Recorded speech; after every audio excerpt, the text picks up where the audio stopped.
All right, man. So peace. This is a story that I saw on Yahoo last week. I meant to say something about it, but I've been a little busy. So now I'm going to touch on it.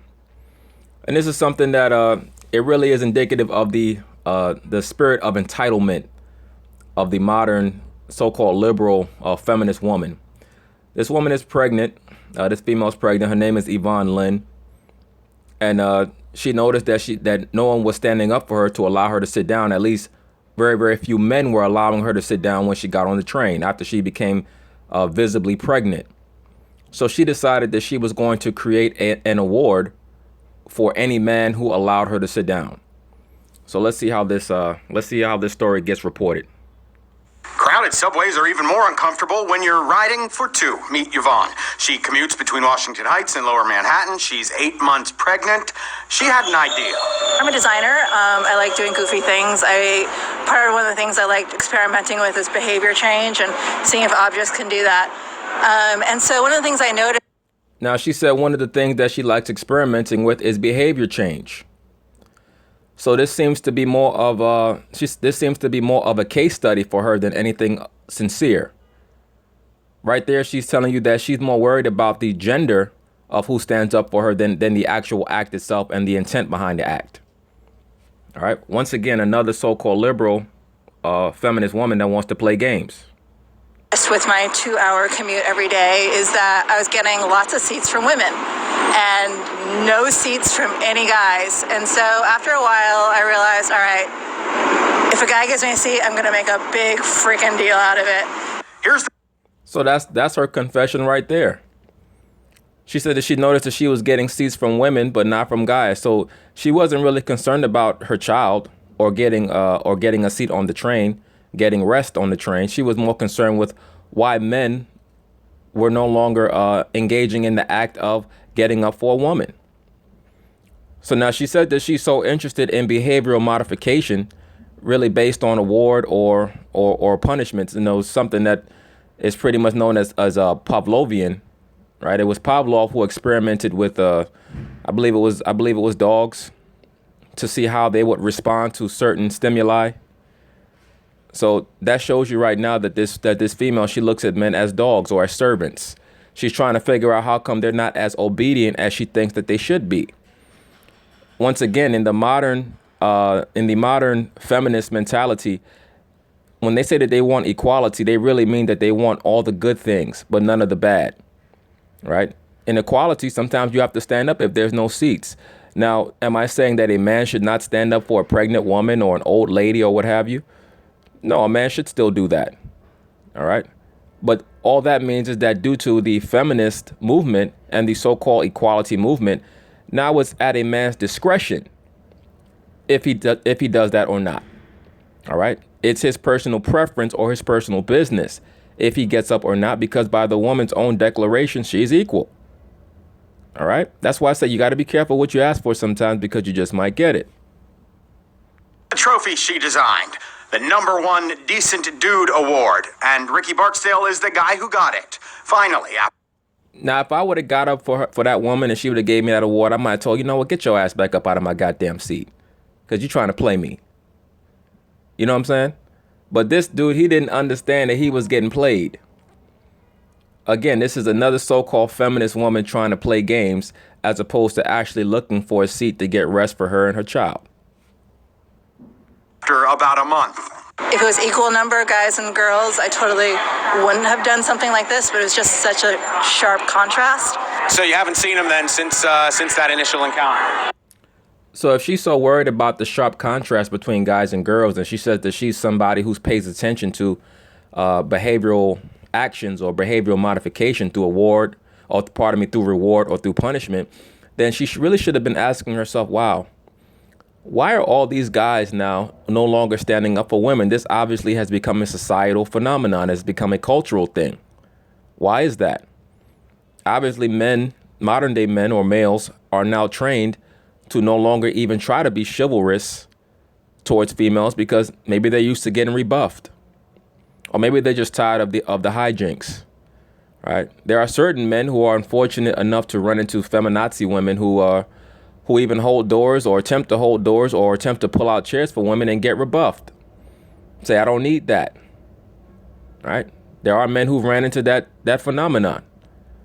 So maybe certain men don't want to be bothered with it. Or maybe certain men now have become so disdainful of modern day liberal feminism that they know pretty much are like, you know what? You could sink or swim on your own. It's your man's job to get a seat for you. You know?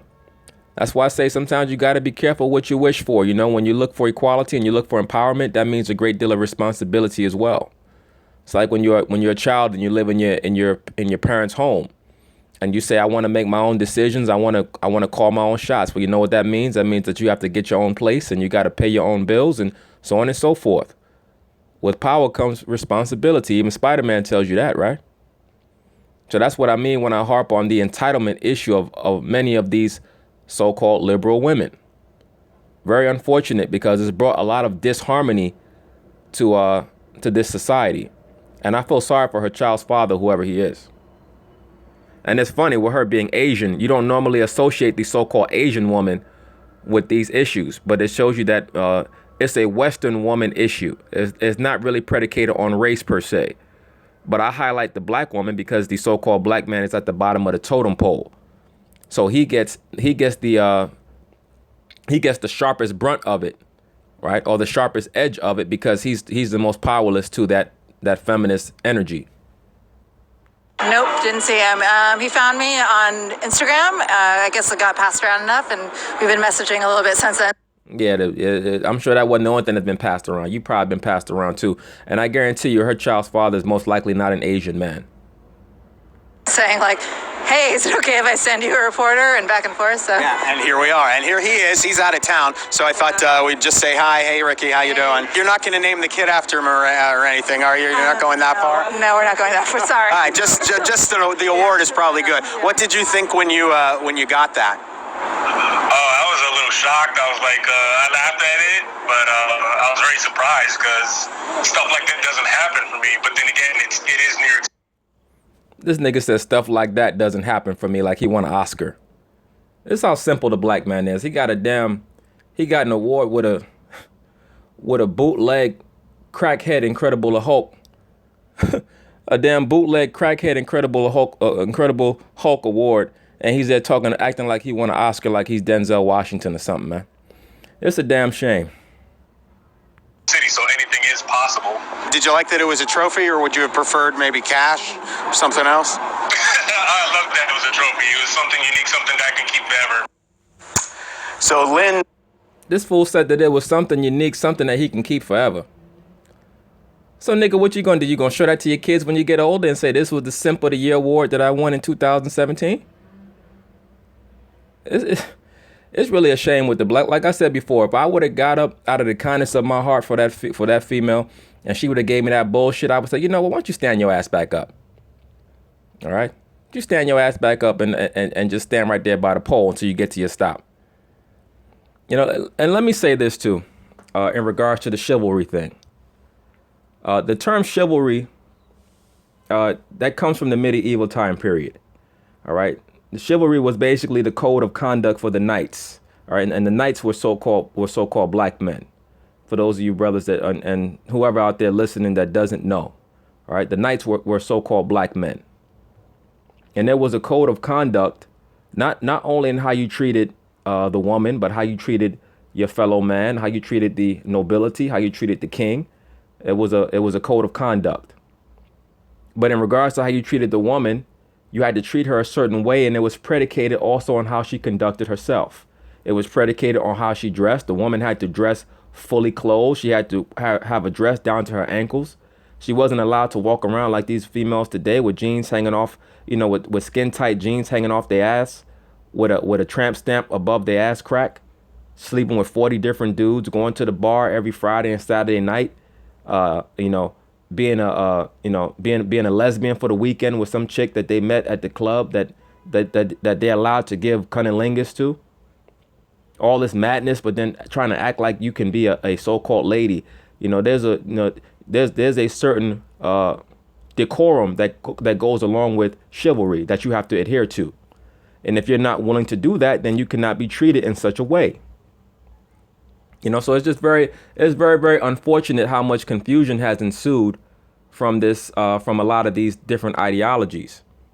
And some of these males are conforming to it because they don't know any better. All right. A lot of them are being raised in matriarchal environments, and they just don't know anything. They don't know any better. And this guy in the video was indicative of that, holding up that crackhead award.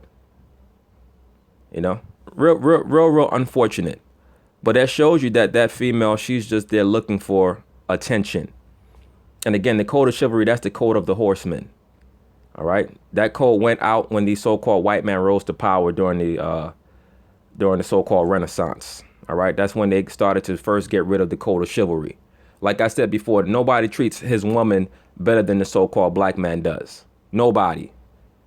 All right. From that time period all the way to today, the things that the so-called black female does, any other race of female does that in other cultures, and they get put to death. Go read about what the East Indian man does with the mass rapes, with the group rapes of women, what the Arab man does when he has those females stoned or beheaded. All right. What the so-called African man does with the female circumcision. All right. In order for you to get treated, in a high way, in a high manner, you have to conduct yourself in that way. All right. But anyway, peace.